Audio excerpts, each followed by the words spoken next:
Yes guys, welcome down to Carter's Golf. Welcome to a very tricky little situation we have here. Now, what a backdrop I've got behind me. I've got the fantastic clubhouse of Jumeirah Golf Estates in the background, and it sets a perfect scene for today's video.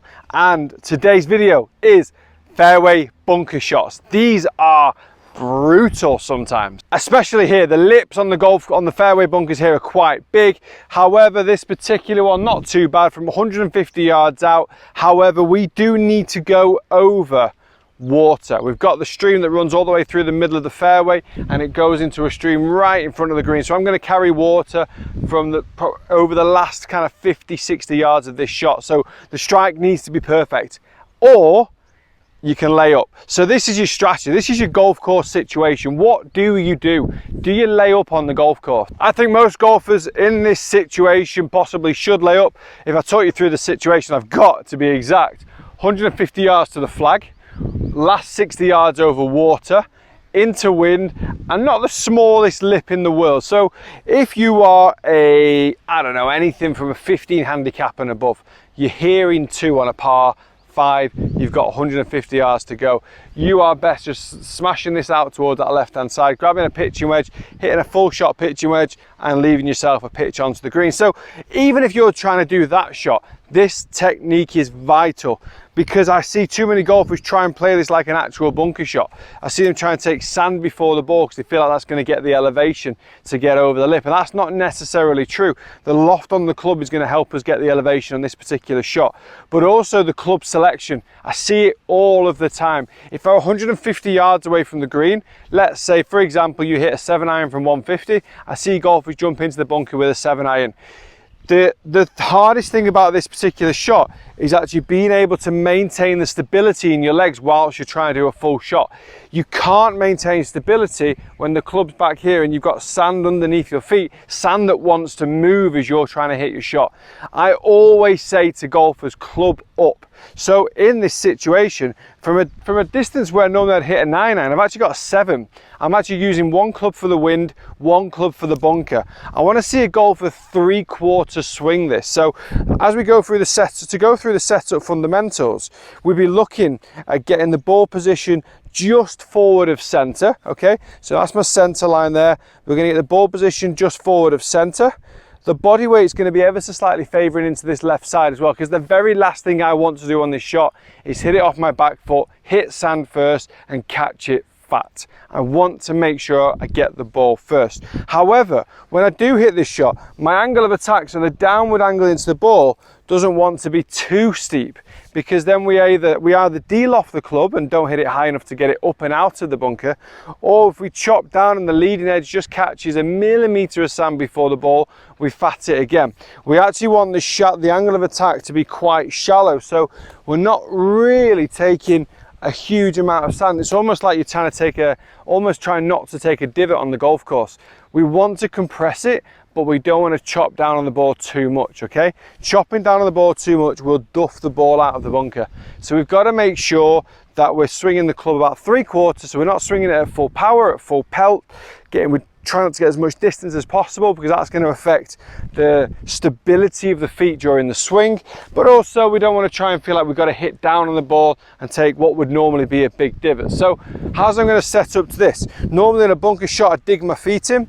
I actually do that a little bit to an extent, and it's more just to get a bit of stability in the backside, get the hips back, get the feet strong, tense the quads up a little bit, get the feel that the body can rotate, but it's not going to move too much during the swing.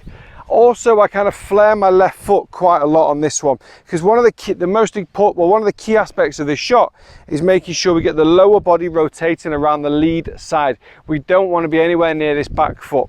So I like to come in, set the club in behind the ball, obviously without touching the sand. Ball position just slightly forward than normal. Weight slightly favouring my left hand side, and I'm not going to hit it full power, but I am going to swing it 3/4, so I've got stability and maintenance of my lower body. And make sure I get the ball first. That's a really good strike. Pulled it a little bit left of target, but yeah, it bounces on the green. So the divot is very, very small. Okay, it's a small, shallow divot, but I got into the back of the ball. I got ball first, lower body rotating into the ball, and therefore the quality of the strike was good enough.